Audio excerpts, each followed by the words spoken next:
যাদের high pressure আছে তাদের জন্য আজকের এই রেসিপি। আজকে বানাবো সজনে পাতার ভর্তা, যার জন্য প্রথমেই নিয়ে নিয়েছি সজনে পাতা। সজনে পাতা চিড়ে জলে ভালোভাবে ধুয়ে নেব।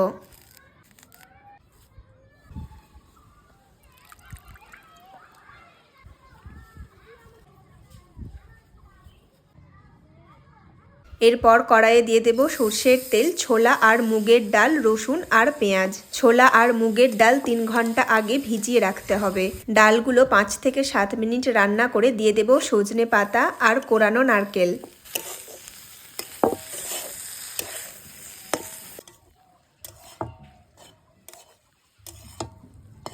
দিয়ে দেব তেঁতুল আর পরিমাণ মতো লবণ।